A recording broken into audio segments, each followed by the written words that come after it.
अच्छा यार, ये सरहद यूनिवर्सिटी वाला जो इंसिडेंट हुआ है इस पे कुछ लोग कमेंट्स कर रहे थे मुझे कि भाई वो आर्मी ऑफिसर जो है उन्होंने वो हवाई फायर क्यों किया। तो उस पे तो मैं आता हूँ, आपको लीगल प्रोविजंस भी बता दूंगा, लेकिन उससे पहले एक कमेंट आता है कि उन्होंने यूनिफॉर्म क्यों पहना हुआ था। तो मेरे भाई, अगर आपकी बेगम आपको कांटेक्ट करे कि मैं इमरजेंसी में हूँ, मुझे लोगों ने घेर लिया है, मेरी सिक्योरिटी रिस्क पे है, तो आप आर्मी ऑफिसर हैं, आप क्या करेंगे? आप उसको ये कहेंगे कि ठहर जो, मैं जरा घर जाके कपड़े चेंज करके आता हूँ घंटे डेढ़ बाद, या आप इमीडिएटली पहुंचेंगे उसको रेस्क्यू करने के लिए? तो जवाब मिल गया आपको। अब आते हैं लीगल प्रोविजंस की तरफ। तो जनाब, हुआ कुछ यूं है कि एक चार्ज मॉब था जिसकी वजह से उनकी बेगम को सिक्योरिटी रिस्क था, और उन आर्मी ऑफिसर ने आके अपनी इंडिविजुअल कैपेसिटी में उस मॉब को पर्सनली कन्फ्रंट करते हुए वार्निंग शॉट्स फायर किए हैं ताकि वो चार्ज मॉब डिस्पर्स हो जाए।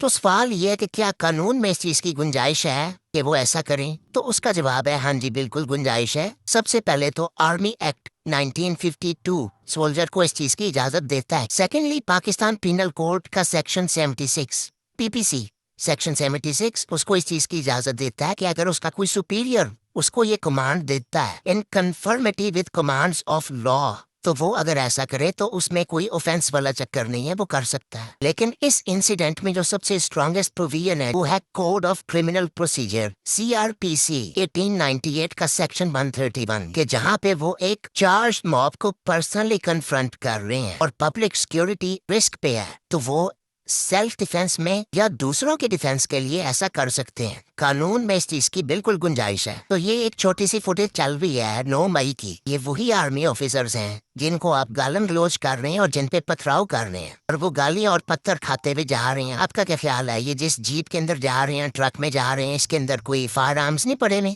ये गालियां और पत्थर खाते हुए जा रहे हैं और इन्होंने कुछ नहीं बोला आपको। फिर आप एक रीसेंट इंसिडेंट पे आ जाएं जो कि 9th एवेन्यू में पेश आया था इस्लामाबाद में। ये 5 जुलाई 2026 की बात बता रहा हूँ, जहाँ पाकिस्तान एयरफोर्स के ग्रुप कैप्टन आसिम तारिक ये शहीद कर दिए गए थे। क्यों? क्योंकि किसी लड़की को कोई बाइक राइडर था गालबन, वो परेशान कर रहा था, तो ये उसको रेस्क्यू करने गए हैं, पूछने गए हैं, तो उसने आगे से फायर खोल दिया और वो शहीद हो गए। ये वही लोग हैं भाई। यार मेरी पर्सनल ओपिनियन पूछो ना, मैं तो कहता हूँ यार ये सब होना ही नहीं चाहिए था, ये वाकया पेश ही नहीं आना चाहिए था वहाँ पे। लेकिन मैं देख रहा हूँ लोग कंटेंट बना रहे हैं, लोग कमेंट्स कर रहे हैं तरह तरह के कि भाई उसने भी गलत किया है, उसने भी गलत किया है, दोनों ने गलत किया, दोनों की गलती है। तो भाई एक चीज की कानून आपको इजाजत दे रहा है, उसको समझें आप। अब आपको मैंने प्रोविजंस कोट कर दी हैं, बेशक इसको जाके पढ़ लें आप, आपको जवाब मिल जाएगा आपके सवालों का।